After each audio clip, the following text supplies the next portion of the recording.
Hey everybody, hope you all are doing all right. So there was a documentary I watched yesterday on FEMA, and within FEMA it also got into flood insurance and the issue with flood insurance. So apparently, if you all remember Hurricane, was it Sandy? I forget how long ago Sandy was, but it was regarding, I don't know if it was Sandy or a different hurricane, but it was a situation that happened about 10 years ago.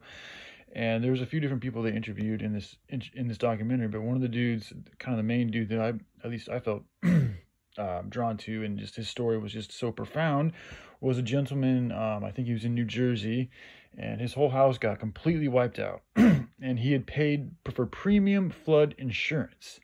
And after losing his entire house, the flood insurance company gave him back $90,000, which was not enough at all to pay for building a whole new house, which is what he had to do.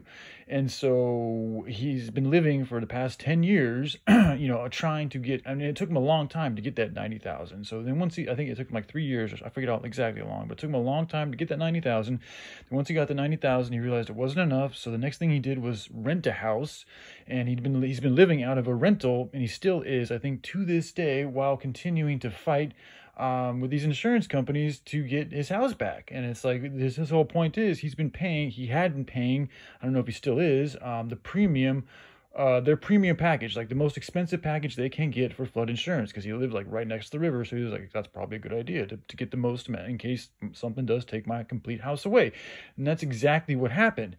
The problem is, though, and so like I wrote it down right here. So flood insurance complex, that's what I'm calling it. It's a flood insurance complex. It needs to go, because it's impractical to think that a company could cover a potentially indefinite amount of people from weather conditions they have no control over.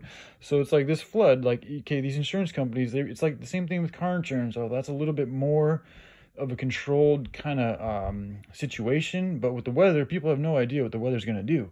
And like, you have no idea if a storm's going to come and leave millions of people fucking stranded. And all those, like, maybe even a percentage of those millions of people had insurance. Now you're going to have to pay. Like, how are you guys able to cover that? Like, there's just no way that you guys can ever imagine or calculate to any type of a reliable amount the amount of damage that could possibly happen from these storms. So you guys are giving people, you're selling people, they're paying you for a false sense of insurance, because there's no way you guys could actually guarantee that you're going to be able to do what you got to do. And the proof is in the pudding, because every time these big floods have happened, these companies go bankrupt, because now you have tens of thousands, if not millions of people, hundreds of thousands of people seeking to get compensated for the insurance that they've been paying for. But these companies, now that something actually happens, these companies are completely unprepared to deal with the amount of damage that's happened, because they were hoping, I mean, that they're sitting there saying, yeah, we'll cover it, but they really can't.